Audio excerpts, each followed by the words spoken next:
বিলুপ্তপ্ৰায় এক মাংসভোজী প্ৰাণী সেয়া হৈছে খগুন। সোমবাৰে সন্ধিয়া চাপৰৰ কুৰ্খাকাটি গাঁৱত উদ্ধাৰ হৈছে এটা বিলুপ্তপ্ৰায় বৃহৎ আকাৰৰ শগুন। স্থানীয় ৰাইজে এখন পথাৰৰ পৰা অসুস্থ অৱস্থাত উদ্ধাৰ কৰে শগুনটো।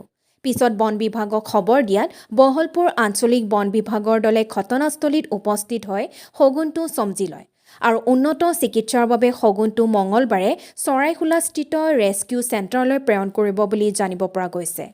News desk report, all Assam news 30। আজি সন্ধিয়া 6:10 আমি বিশেষত্ব খবৰ পালোঁ যে চাপৰ ওচৰত কুৰ্চিয়া কাটিত এটা শগুন মানে পাব্লিকে আবদ্ধ কৰি ৰাখিছে, ধৰিছে।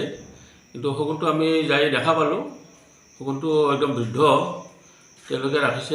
তাৰপিছত আমি ৰাইজৰ সহযোগত আমি উদ্ধাৰ কৰি বহলপুৰ বনাঞ্চলিক কাৰ্যালয়লৈ লৈ আনো আৰু বিভাগীয় কৰ্তৃপক্ষৰ লগত আমাৰ যোগাযোগ কৰি অহাকালি এই উদ্ধাৰকৃত বৃদ্ধ শগুনটোক আমি উন্নত চিকিৎসাৰ কাৰণে চৰাইখোলা ৰেস্কিউ চেণ্টাৰলৈ প্ৰেৰণ কৰিম। গতিকে আজি অলপমান ৰেষ্ট দিছোঁ, তেওঁ আমাৰ খা খাদ্য আদি যোগান ধৰিছোঁ, আমাৰ হেৰিতে ৰাখিছোঁ, জিমাত ৰাখিছোঁ।